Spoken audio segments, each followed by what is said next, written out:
An unsurpassed, penetrating, and perfect Dharma is rarely met with in 100,000 million kalpas. Having it to see and listen to remember and accept, I vow to taste the truth of the Tathagata's words. Good morning, everyone.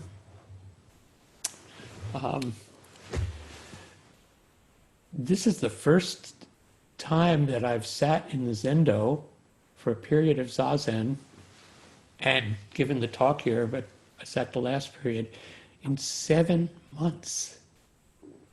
It's really, it feels remarkably ordinary. And I'm very glad to be sitting here, and I hope that in the foreseeable future we'll all have opportunities to do that. Can you hear me okay? So sound level okay? Yes? Good. So today we're having a one-day sitting. And we've been experimenting with this for the last several months. We had shorter days, and now we're lengthening it a little. So we're sitting from 7:30 until about 5. And there are about 25 or 30 people who are sitting all day, and we're sitting in front of our screens and being creative about how we are doing sesshin in this brave new world. So, as with sesshin, as with daily zazen, what we've experienced in the last months is that our plans are always subject to change based on the conditions of our life, the conditions around us. So I want to just acknowledge that Rosh Hashanah, the Jewish New Year, began at sundown last night. And this morning we can offer each other the blessing Shana Tova, which basically means have a good year. I think we need it. I think maybe we deserve it. This has not been an easy year, but we'll see. And the impact of this holiday has also shifted a bit with the passing of Ruth Bader Ginsburg. She died on the very threshold of Rosh Hashanah at the age of 87. So a little while ago, for our service this morning, we dedicated it to her memory.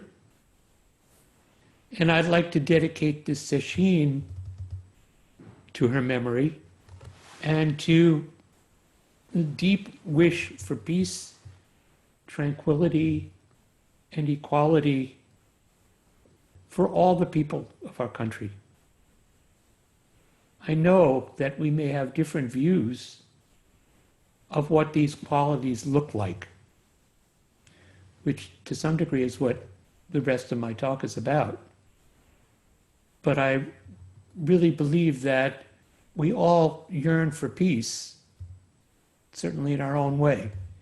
And what we're doing in our practice is trying to clear away the cobwebs of delusion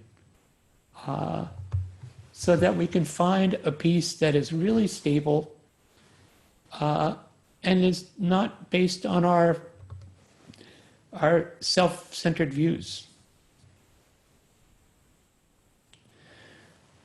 So last week, if some of you were here, Luminous Heart, Penelope Thompson, spoke about a koan, Case 54, in the koan collection, the Book of Serenity, which is the case is known as Yunyan's Great Compassion. And in another collection, it's known as the Bodhisattva Kuan Yin's 1,000 hands and eyes. There's a line in the verse's commentary that Luminous Heart quoted, and it says, "The great function works in all ways." So I'd like to look a little further at this point. And today we can explore another case, case 12 in the Book of Serenity, and it's titled, Dizhang Plants the Field.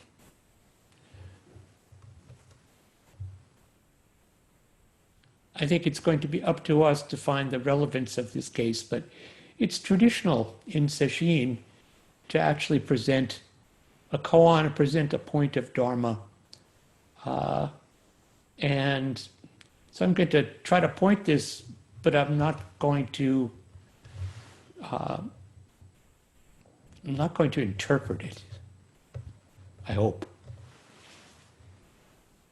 So there are three parts to this case, and I'm going to read them to you. This is traditional. There's a pointer, like an introductory comment.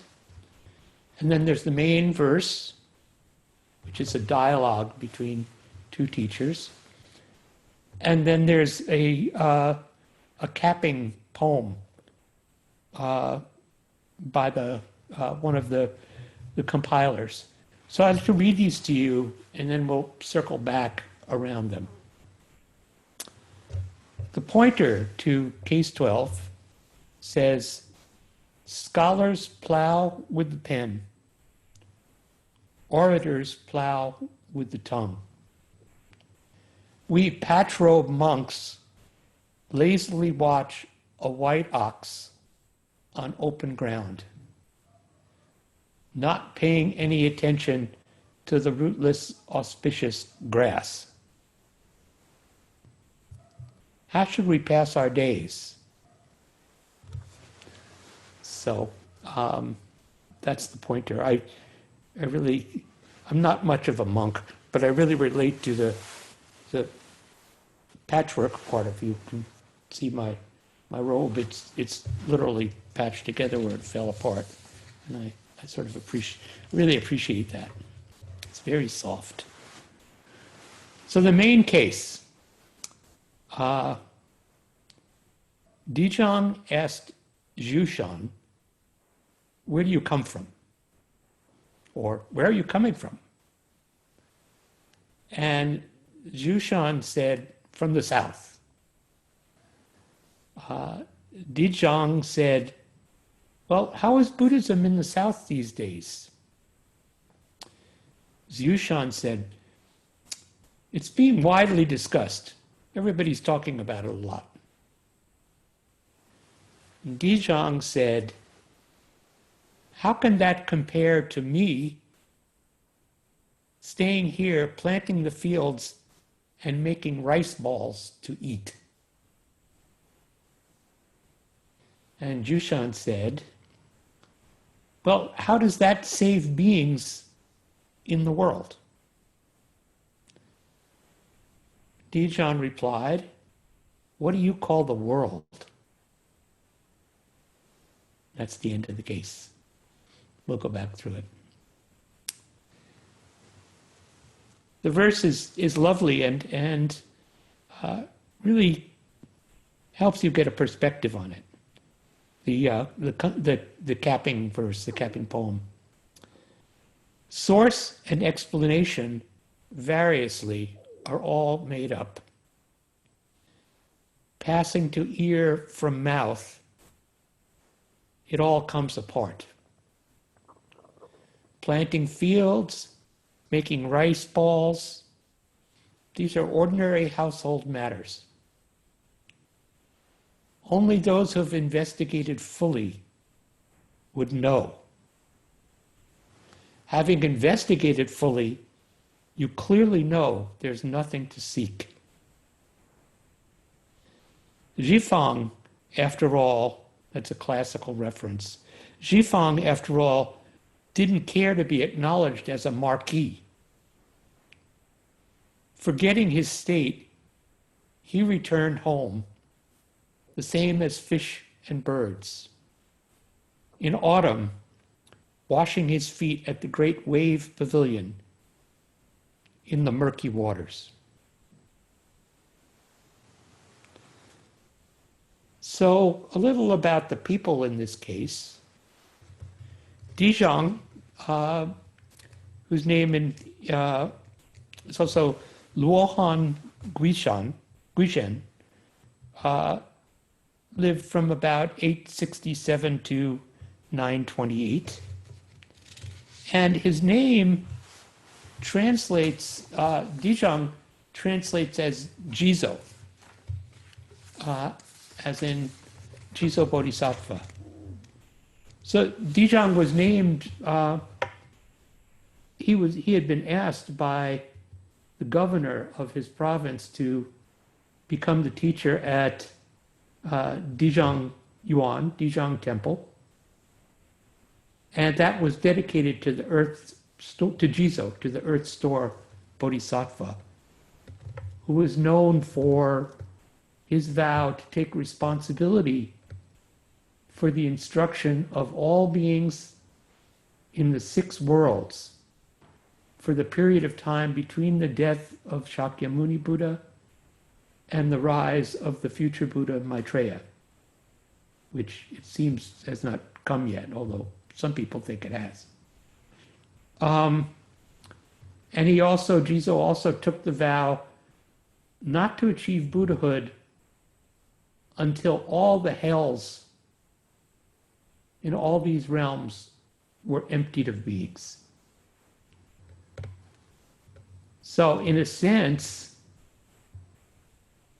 you could say that his name itself answers Yushan's question, what do you call the world? Yushan, also known as Longji Xiaoxun, was a disciple of Dijong.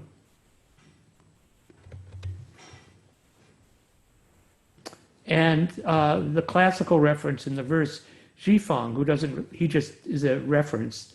The emperor of the Han Dynasty wanted to reward him for some service that he had done, but he declined the reward and just stayed home.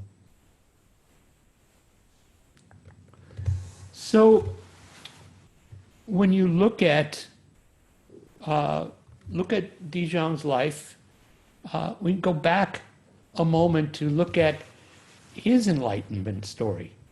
And there are echoes of this koan in this story. And this story is found in another koan collection. Dijong was asked by his teacher, Xuanxia, how do you understand that the 3 worlds are just one mind? Dijong pointed to a chair and said, Master, what do you call this? Xuanxia said, a chair. Dijong said, you don't understand that the 3 worlds are just one mind. Picking up a stick, Xuanxia said, I call this bamboo, a bamboo stick. What do you call it? Dijong said, I also call it a bamboo stick. Xuanxia shook his head and said, it's impossible to find a single person in the entire world who understands Buddhism. So I feel there's all kinds of echoes and resonances of the original case in the enlightenment experience of Dijong.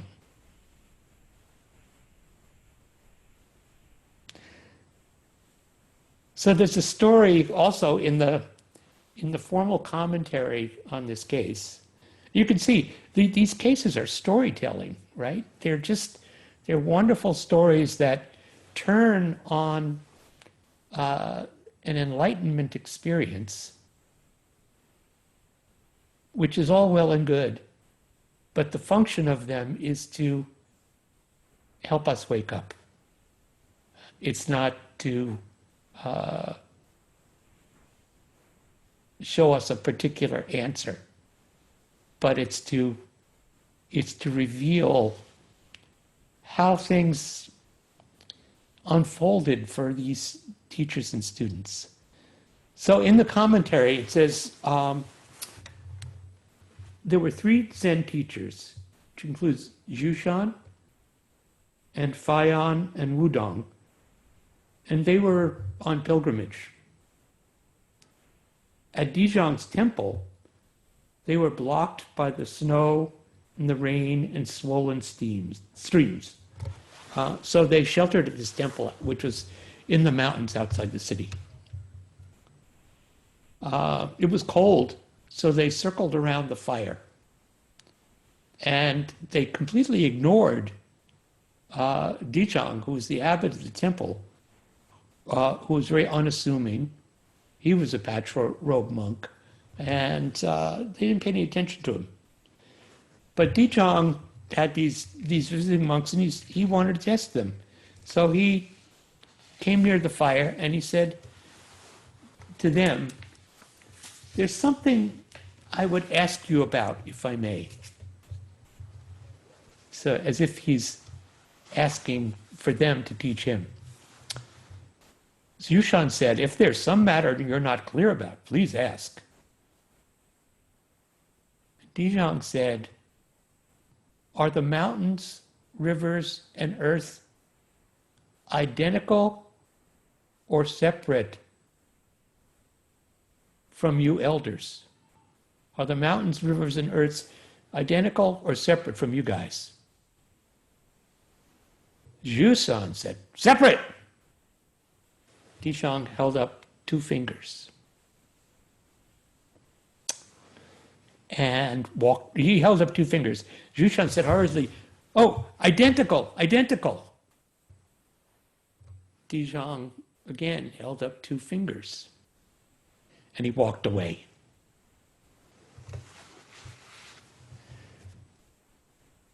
After he walked away, Jushan commented to his friends, "Well, he just did that arbitrarily." Fayan said, "Don't be so quick to put him down." And Jushan snapped at his friend, "Are there any elephant tusks in a rat's mouth?" And the next day, the weather was a little better, and so they decided to leave. But Fayan said, "You brothers, go ahead. I'm going to stay here at Dijong's temple. He may have some strong points. If he doesn't, then I'll come and find you." So after another while, while Fayan was studying with Dijong, Jushan returned, and they had the dialogue that made up the main case. So let's go back to these details a bit. In the pointer, the opening commentary, the compiler writes, "Scholars plow with the pen, orators plow with the tongue." So to me, there's some ambiguity here. Scholars and orators each have their worlds. So we're talking about what do you call the world, which is actually an urgent question for all of us, I think. Scholars and orators have their world. Dijong has his, planting the fields and making rice balls. Wansong, the compiler, seems to imply that words, the scholar's words, the orator's words, are somehow inferior to acts, to actions. And this kind of aligns itself with a very famous teaching in the Zen tradition, where Bodhidharma said that Zen is a special transmission outside of the scriptures. not dependent on words and letters. So the question is, what do you think? You. Sometimes in our relations, we can't necessarily rely on one or the other. I'm sure that many of us have discovered in difficulties in relationships that we have in our lives, sometimes there's someone that you really want to work things out with, that you really feel they're not understanding you or you're not understanding them, and maybe a letter or a deep conversation would resolve this difference and allow you to be in unity with each other. I can personally say that as someone perhaps over-attached to words, I have thought this. I've made this mistake often in the past of thinking we can work it out by talking, and discovered maybe not. At the same time, since there's an essential connection between us, and I wouldn't, let's not discount the connection that we have with people that we are in conflict with, which is often very intimate. It can be painful, but it's intimate. And sometimes words are not the action that you need. Sometimes, what you need sort of here at the Zen Center, perhaps, or in other aspects, is like cook a meal together, or work in the garden together, or fix a car together, or play a song together. This is a special transmission outside the scriptures, not dependent upon words and letters. And it's also true that sometimes words and letters are what are called for. So I wouldn't denigrate either. That's why I feel there's some ambiguity here. Scholars plow with the pen. Orators plow with the tongue. And we patch-robed monks lazily watch a white ox on an open ground. We watch this empty self just meandering about. Actually, we had this experience this morning as I was sitting here, left the back door open, and the temple cat that Ross takes care of, Sweet Pea, walked right in. And usually there's someone here to chase Sweet Pea out. So Sweet Pea walked in and sort of took a look around and walked up the west aisle and got to Sojin's seat. And he hopped up on the seat for a moment and settled on it. And then he hopped off and he walked back, kind of nosing around under the taunts, and just walked out. So Sweet Pea is our gray cat, not the white ox, but close enough. A gray cat in the open zendo. So let's look at the main case. Zuishan, I'm going to sort of take this line by line. Dijong asked Zuishan, where do you come from? Or, I think that this is an archetypical Zen question, where the teacher would ask the student, where are you coming from? What's in your heart? What's in essence? And so Dishang, I see him, it's like he's fishing. He made his cast. And Zhuishan, Hozan, suddenly we can't hear you. huh, There you are. I wonder what happened. Did you miss much? No, You missed like a the sentence or two. you missed the part where I told you what was really the essence of everything? I'm sorry if you missed it. Probably. I can't repeat myself. So anyway, it said Dijong is fishing. You know, where did you come from? And Zhushan said he takes the bait and he says from the south, which means he already lost that round, right? So Dijong said, well, how is Buddhism doing in the south these days? And Zhushan said, it's being widely discussed. And so there, not only is he kind of nibbled at the bait, but he's swallowed it entirely and let the hook get set. It's being discussed. You know, everybody's talking about Buddhism. Dijong says simply, how can that compare to me here planting the fields and making rice balls to eat? This is, yesterday, Sojun Roshi did a presentation, a kind of interview with the people at Lions Roar magazine, where they're preparing to celebrate the 50th anniversary of Zen Mind, Beginner's Mind.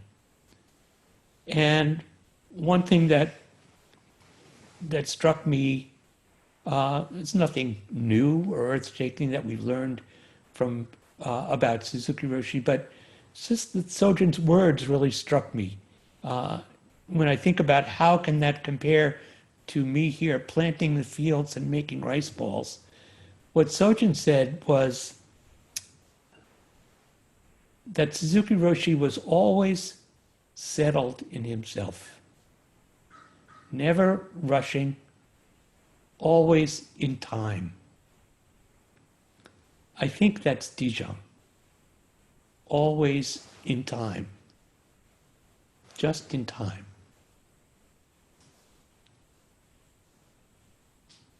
But Jushan is sharp. He's not a dullard. And he asks this challenging question. How does that save beings in the world?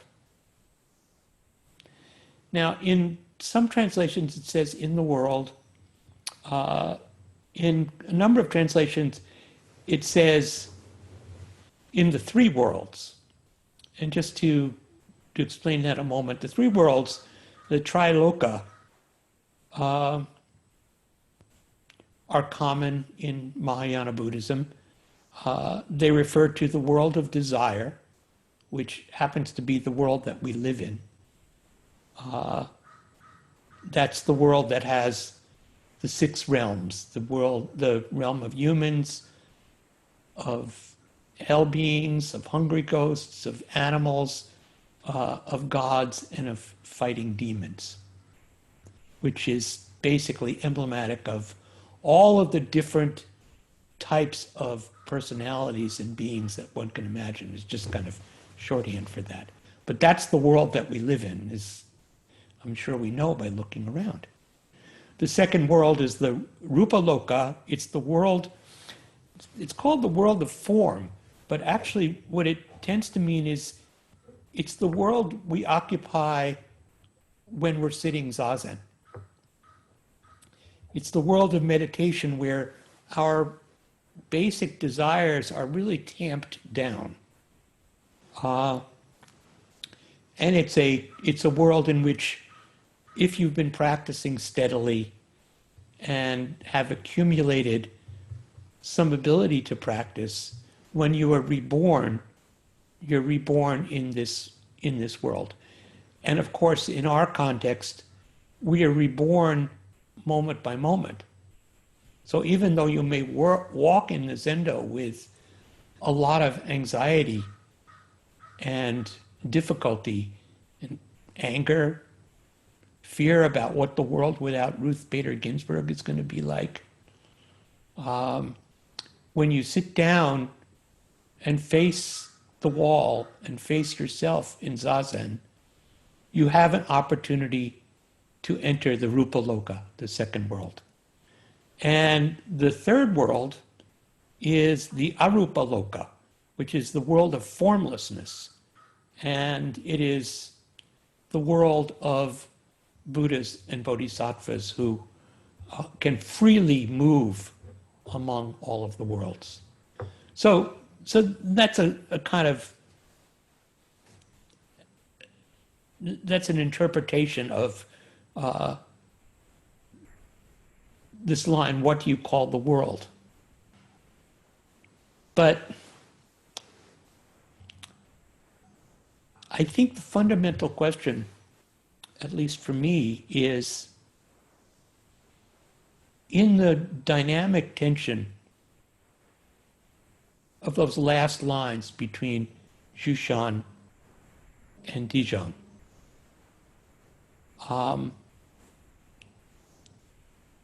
Dijong has his way, which is just doing ordinary tasks, everything that comes up right before him, one after another, and in that he finds his freedom. There's another poetic line from one of the verses in the Book of Serenity. The family way of peasants is most pristine. It's only concerned with village songs and festival drinking. So it's just what's unfolding in front of us. And there's a great joy and freedom and pleasure in that. But what about the real, palpable, aching suffering in this world?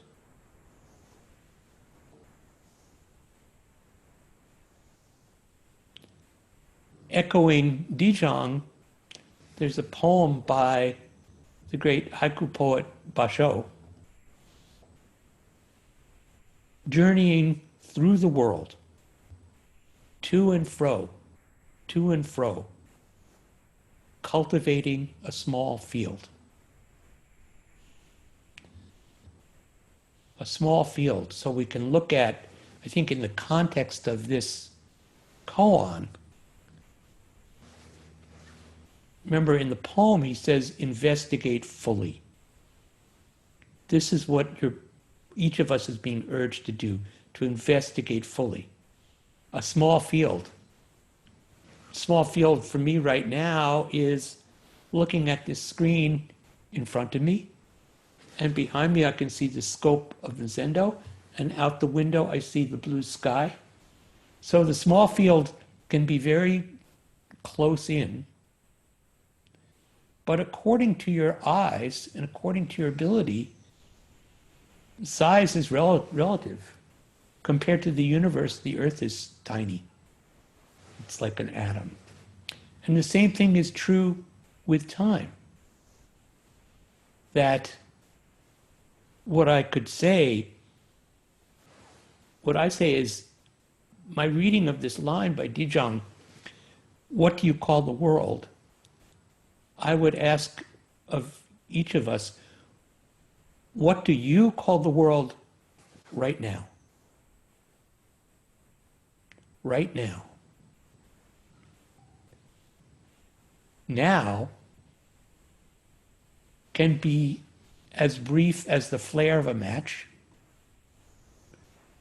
Now can be as long as a kalpa. The time is completely fluid. It can expand and contract according to the nature of your mind. So when we think about this real suffering in the world, I don't think Dijon's ignoring this at all. I think he's turning it, he's pointing Yushan to look at his own suffering nature and to look at the world that he is inhabiting in his body and in his mind. And when Dijon offers that question, what do you call the world? That's a moment in which he is completely united with Yushan. That he feels the probe and the sticking point, the needle of that question in his heart, and he opens it completely to Yushan. And he doesn't answer it. He leaves it for him to figure out. And because this is such an important dialogue, such live words, it's been left to us to figure it out for ourselves.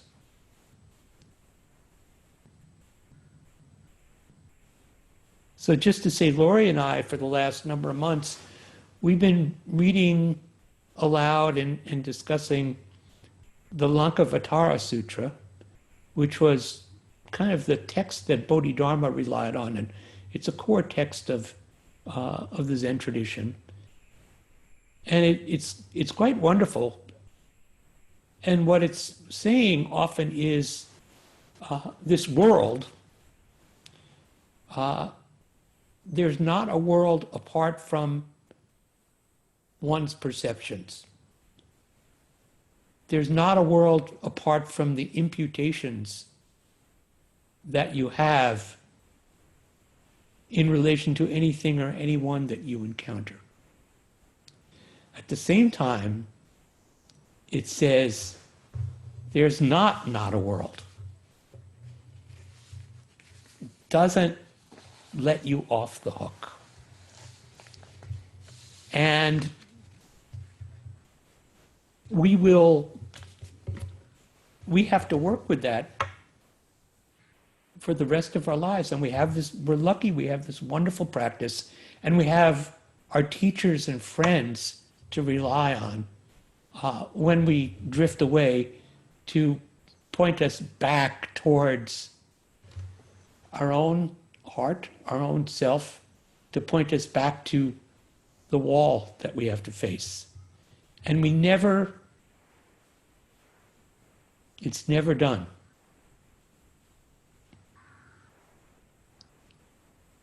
Last week, I got an email from the Honolulu Diamond Sangha, which was the Sangha that Aitken Roshi created. And it was a wonderful exchange in a koan exchange in a commentary by their Tanto, their head of practice, or one of them. Her name is Kathy Ratliff. And she talks about an exchange with old master Joshu. A monk asked Joshu, "What is the fact that I accept responsibility for?" And Joshu said, "To the ends of time, you'll never single it out. Our lives are entwined with each other's.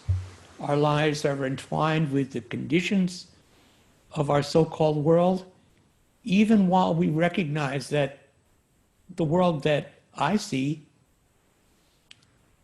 is not identical with the world that you see."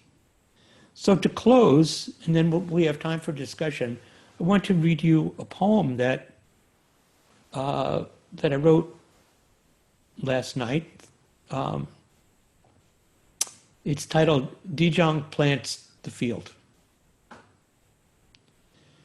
Your world and my world are different. I can't know your world even for a moment, nor can you know mine. Yet here we are together, equal and connected in the fact of birth, in the inevitability of death, going along, planting the fields, each in our own way, yearning to be free, even as we walk above the earth and under the sky. By the way, don't think I am making light of suffering, but what do you call your world right now? So, thank you very much, and I look forward to hearing your comments and questions. So we now have time for Q&A, about maybe 10, 15 minutes. We want to hear as many voices as possible. There are two ways that you can ask a question. You can raise your digital hand in the participants box, or you can send me a question in the chat.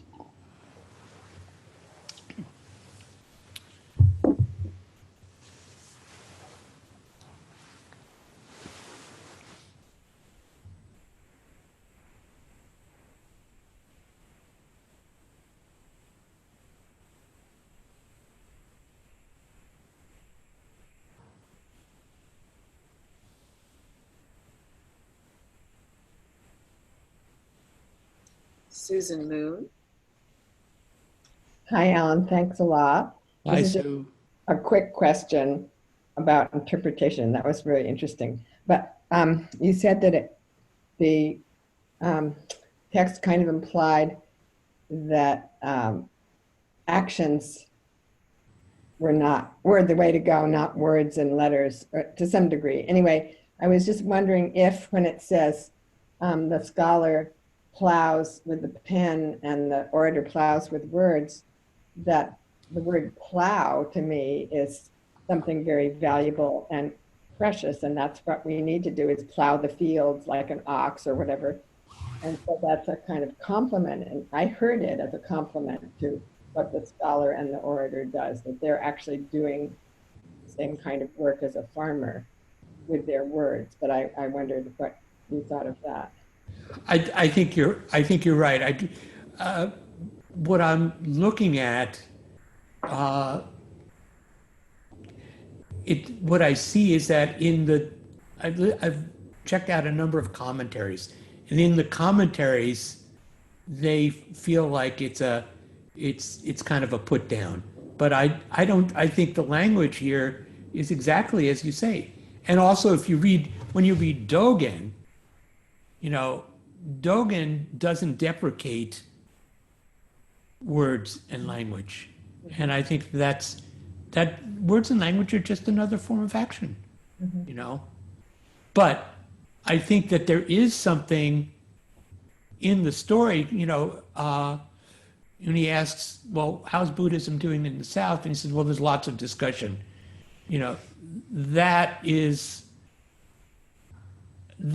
idle intellectualism, I think. Yeah, that's not so great. Yeah. Thank you. I mean, just to take it a moment further, Laura, I often fall into this trap when reading Alankavatara Sutra,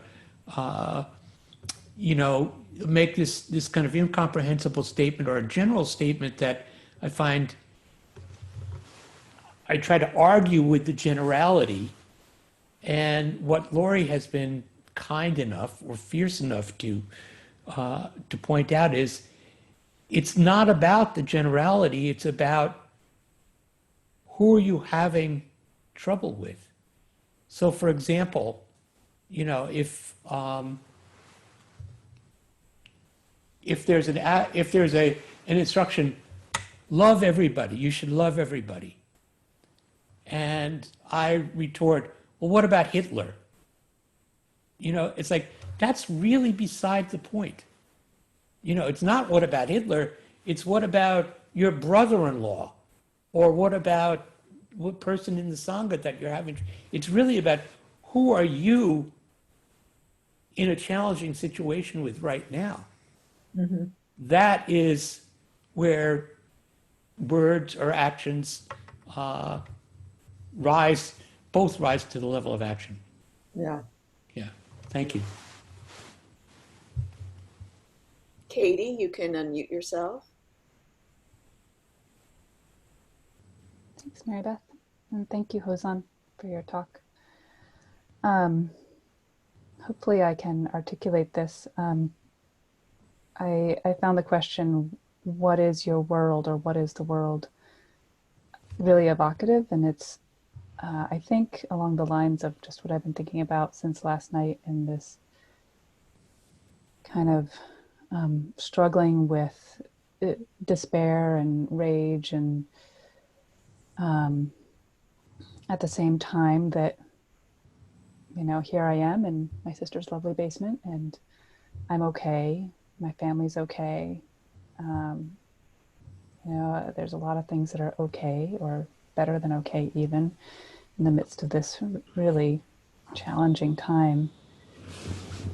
And I guess what I was reflecting on, and what seemed to resonate with what you're saying, is that being able to see these challenges as just what they are, and not a verdict on the world, not, something that means that I'm under fundamental threat or something like that, but to be very concrete about it, rather than letting my fearful and abstract mind conclude that, like, this is just terrible. So I just was wondering if that was along the lines of what you were talking about. Yes, I mean, it was a hard night for me, and for many people. For other people, it might be a night of rejoicing. But I've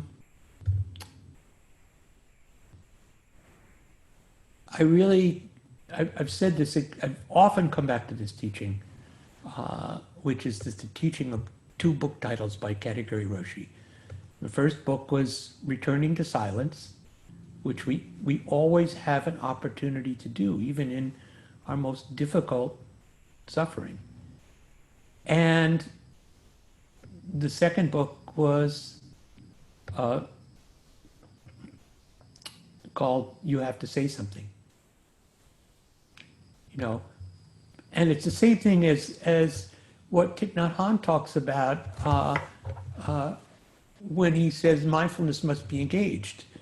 What he means is that mindfulness must, he says explicitly, mindfulness has to lead to action. Otherwise, what's the point of mindfulness? And so to recognize the conditions of what each of us calls our world, I think that there's, within the whole Buddhist system, and actually within almost every religious system, there's a sense of responsibility that flows from that settledness. Because Suzuki Roshi was just in time and always, just really aligned, settled with himself, then he could be wide open to the people around him, and we can still be experiencing that openness, 40, 50 years later. 50? Yeah. So, yeah. This is how we practice. So, thank you. Karen Dakotas. Oh, thank you. Can you hear me? Yeah. Hi, Hozan. Thank you for your talk. Thank you. My comment or observation sort of echoes Katie's. when I lived in that community for a while, we studied Arnaud Desjardins, and he used to say, French non-dualist, he used to say, you don't live in the world, you live in your world. And that always stuck with me. And your talk brought forth a couple of ahas for me, but the one I want to bring forth and sort of express my gratitude is like those moments of despair or self-deprecation or lostness, what I have been going through, I tend to work it from the perspective of I need to join with the world. And the gap is so wide and so insurmountable. And so I can't conceive it, that it just widens the gap and causes more suffering. And what you're reminding me is start with my world. Start with what I'm creating, what I'm seeing, what I'm believing. And it's just all of a sudden given me a like, oh, I have a step now. I have a way to practice that isn't about transcending and seeing the whole situation. It's about seeing this situation and what I can do and offer. Is this along? Yeah. This situation and this situation and this situation. And right now you and I are having a conversation and we're looking at each other across the, through the ether. And that's remarkable. But I think that what I was trying to get at in these lines of this poem that I wrote was that each in our own way yearning to be free, even as we walk above the earth and under the sky. So we're yearning to be free, even as we actually are. But we think we want something else. And then the next line is, but there is suffering.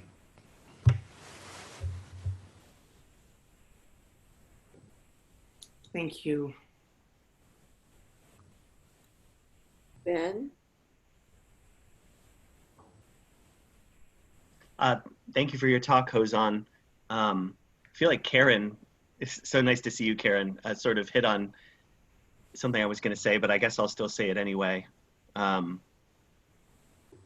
To me, what I feel like the end of that case is pointing to, what Dijong is pointing to, is if you think there's a world of sentient beings that's somehow outside of the field of your actual activity every day, that's maybe you're lost, because the world is just, to some extent, can we say the world is just imagination, right? Even the fears we have of what the nation will become after what happened last night, like, those are not unreal in a certain sense, but they're all ideas, which then cause trouble for our body and state of mind. And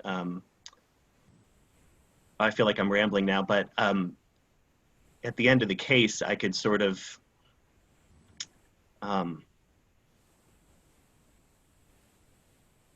the way to save sentient beings in the world, right, is to take care of what's in front of us. Is that your understanding, Hozan? Yes, but I don't want to minimize that, because that's what I said, that going to and fro in the world, cultivating a small field, also your field is your field, and that field may look wide to me or narrow, and so. But we have to keep looking. The ideas that I have about what may ensue following the death of Ruth Bader Ginsburg, those are just my ideas, but things will ensue, because there's the conflation of ideas are going to bring about something. And if I just watch, if I bear witness, and this also gets to what this gets to what Luminous Heart was talking about last week. If I don't know, if I say to myself, I don't know what's going to happen, and I'm going to really watch, investigate fully, is what this koan says, and then trust that based on one's training, an appropriate response will arise. And to me, what appropriate response means is a response that connects people and doesn't divide people. And we have to recognize that there's no one way that's going to do that. And sometimes things will do some of both.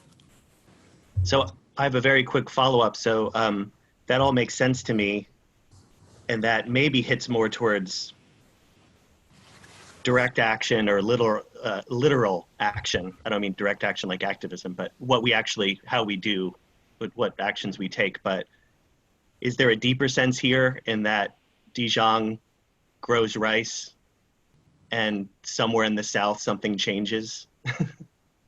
Like, can we say that the small field of our activity is in some way changing things elsewhere that's beyond our ability to conceive?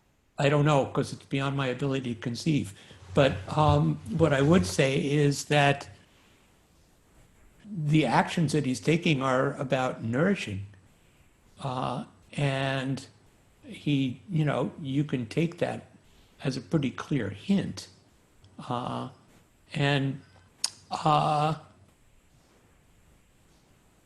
may have an effect in the South. I don't think he's particularly concerned with that. He's concerned with Yushan, who's right in front of him. That's the issue at hand. What's in front of you? Thank you, Hozan. Okay, we will now close off Q&A.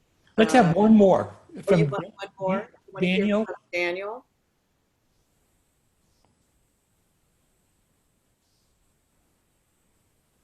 Thank you. I'm wondering about the part where you talked about like we'll never know my world and some other person's world, like, but like in terms of like touching, or like if you if like your world like hugging another world, kind of, in a sense, like if the other world kind of, but like is that like the action of the two walking away? Is that, say it again? Is that like the action of the two walking away? Oh, I see. Oh, that's a really good question. Let me just go back and look at that a second. I really want to take your question seriously here.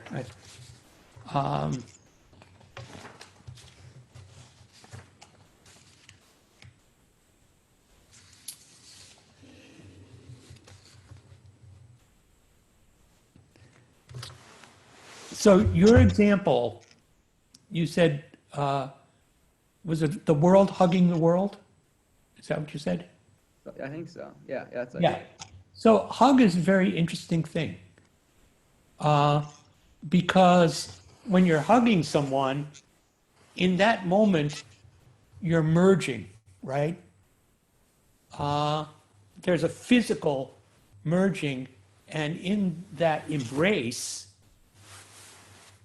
you don't know exactly where your skin begins and ends, and the other person's skin begins and ends, right?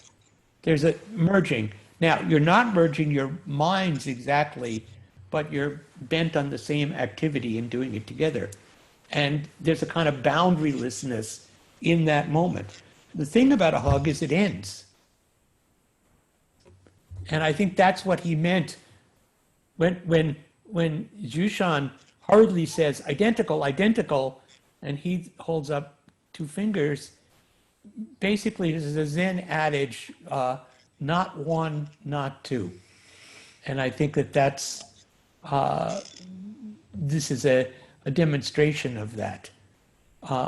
Don't fall into either side, but keep yourself as open as you can. Do the best you can to understand another's perspective, to understand another's life, recognizing that there may be an impossibility to it as well. So thank you very much, and thank you all. And for those who are staying, Sachin, let's enjoy the rest of the day. And for those who are not, get outside. The air is clean, the sky is blue.